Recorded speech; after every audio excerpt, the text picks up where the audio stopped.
Hello friends, આજે આપણે બનાવીશું ખૂબ જ સરસ એવું ગુંદાનું અથાણું, જેને બનાવવું પણ ખૂબ જ સરળ છે.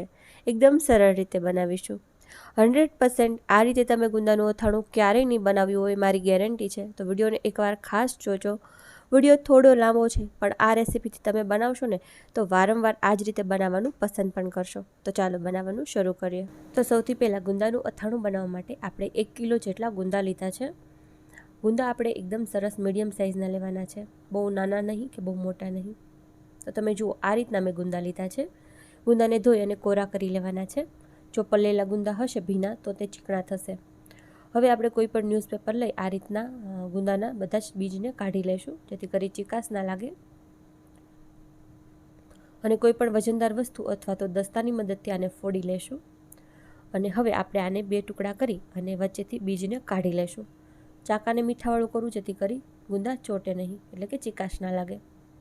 તમને થશે કે આ ટુકડા કરી અને મસાલો ભેળવશે, પણ આ રેસીપી કંઈક એવી છે ને કે તમે આ રીતે ટ્રાય જ નહીં કરી હોય અને રેસીપી જોશો તો તમને ઘણું નવું જાણવા મળશે. તો ખાસ કરીને જોજો.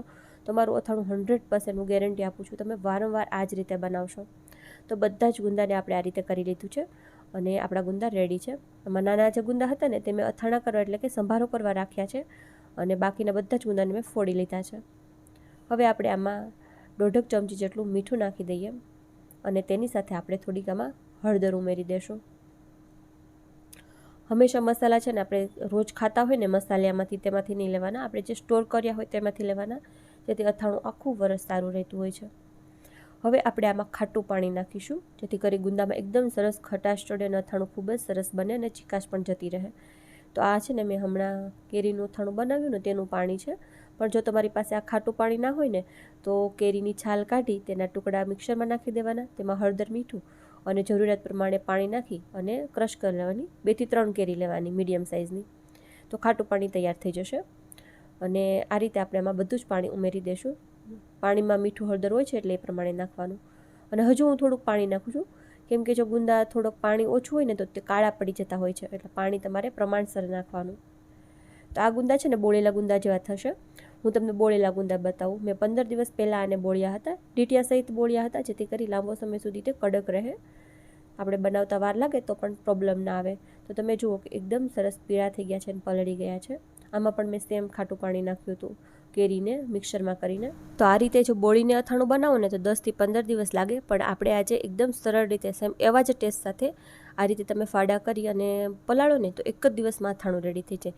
તો આજે આપણે એ પ્રોસેસ જોઈ રહ્યા છીએ. તો હવે આ ગુંદાને આપણે 1 દિવસ માટે પલાળવા દેશું. આજે 10 વાગે મેં પલાળ્યા છે, તો હું કાલ સવાર સુધી તેને રાખીશ. તો હવે આજે અત્યારે આપણે સવાર થઈ ગઈ છે, કાલ 10 વાગે મૂક્યું હતું તો આજ 10 વાગી ગયા છે. અને તમે જુઓ કે ગુંદા આપણા એકદમ સરસ પીળા પડી ગયા છે. જરા પણ આમાં ચીકાશ પણ તમને નહીં લાગે અડશો તો, અને એકદમ પરફેક્ટ થઈ ગયા છે. તમે ચાખશો ને તેમાં ખટાશ પણ સારી એવી આવી ગઈ હશે. તો હવે આપણે આમાં જો તમે ચીકાશ હોય ને તે આવી રીતના વ્હાઈટ કલરનું આવી રીતનું થઈ જાય, આપણે તેને હાથોની મદદથી કાઢી લઈશું અને આ રીતે તેને ઊંધા સૂકવી દઈશું, જેથી કરી તેનું પાણી બધું નીચે પડી જાય.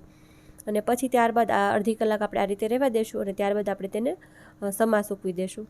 તો અત્યારે મેં આ રીતે સૂકવ્યા છે લગભગ અડધી પોણી કલાક, અને ત્યારબાદ મેં આ રીતે કરી દીધા હતા. ગુંદા 2-3 કલાકમાં એકદમ સરસ સુકાઈ જશે. હવે ગુંદા સુકાય છે ને ત્યાં સુધીમાં આપણે બોળો વઘારી લઈએ, જેના માટે આપણે એક વાસણમાં તેલ ગરમ કરવા રાખીશું. મેં 500 ગ્રામ કરતાં થોડુંક ઓછું તેલ લીધું છે ગરમ કરવા માટે. હંમેશા સિંગ તેલમાં જ અથાણા બનાવવાના, જેથી કરી અથાણા લાંબા સમય સુધી સ્વાદ સુગંધમાં એવા ને એવા રહેશે.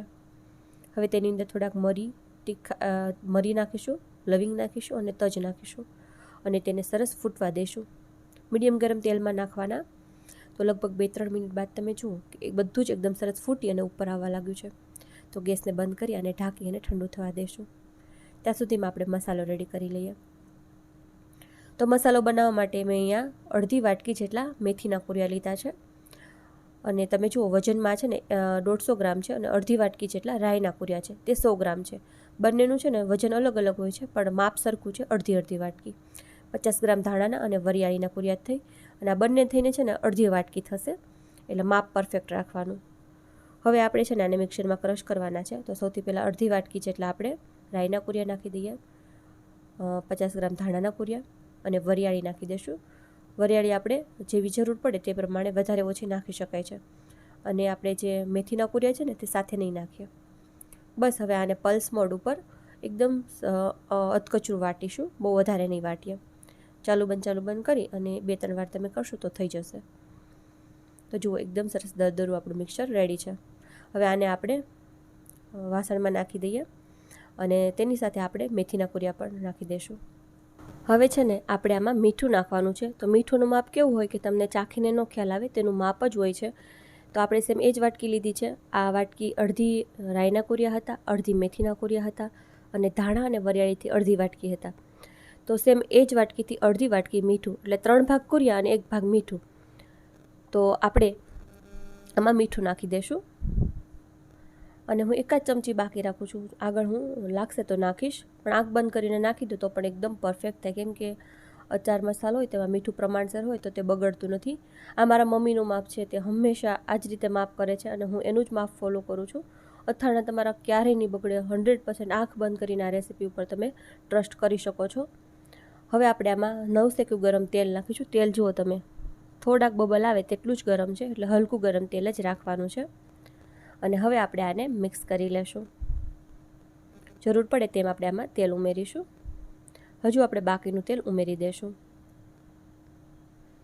અને થોડુંક તેલ મેં બાકી રાખ્યું છે, તમે જોઈ શકો છો. એ આપણે આગળ જરૂર પડશે ત્યારે નાખીશું.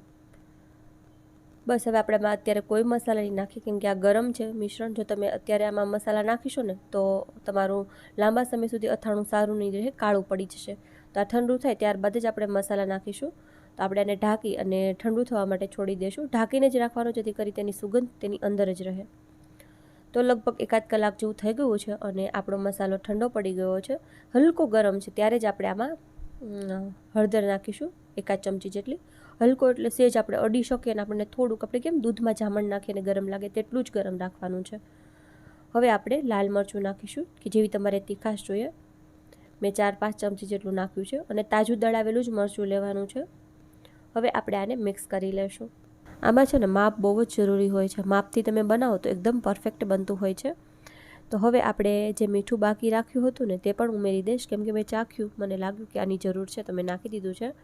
હંમેશા અથાણાના મસાલા હોય તેમાં મીઠું આગળ પડતું જ હોય છે, જેથી કરી તેનો ટેસ્ટ સરસ આવે. આંખ બંધ કરીને નાખી દેશો, મારી ગેરંટી છે તમારું અથાણું ક્યારેય નહીં બગડે. હું 100% ગેરંટી આપું છું, કેમ કે મારા રેગ્યુલર વ્યુઅર્સને ખબર છે, પણ જે નવા છે તે ચોક્કસથી ટ્રાય કરજો. હવે આને ઢાંકી દેશું અને કમ્પ્લીટલી આપણે એને ઠંડુ થવા દીધું છે. થોડું ખતક હતું ને દૂધ જેવું, તેને પણ એકદમ ઠંડુ થવા દીધું છે ઢાંકીને. અને તમે જુઓ કે આપણો મસાલો એકદમ સરસ રેડી છે અને એકદમ કલર પણ સરસ આવી ગયો છે. થોડા ખતકમાં નાખો ને તો કલર સરસ પણ આવે અને કાળું પણ ના પડે.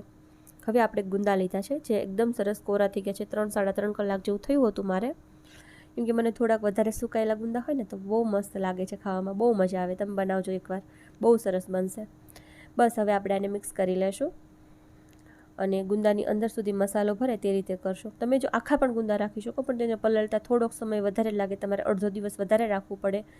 અને આ એકદમ સરળતાથી બની જાય છે, એટલે મેં આ રીતે બનાવ્યું છે. મારા મમ્મી આ રીતે ઘણીવાર બનાવે છે, તો મેં આજ વખતે એ ટ્રાય કર્યું છે. બાકી આખા ગુંદાની રેસીપી પણ છે જ, હું તમને ડિસ્ક્રિપ્શનમાં એની લિંક આપી દઈશ. હવે આપણે એક કાચની બરણી લેવાની છે, જેને એકદમ સરસ તડકે સૂકવી અને કોરી કરી લેવાની છે અને ગુંદાના અથાણાને દબાવીને ભરવાનું છે. તમે જુઓ આ રીતે. અને તેલ તમે જો ઉપર આવી ગયું છે, બહુ જ ઓછા તેલની જરૂર પડશે.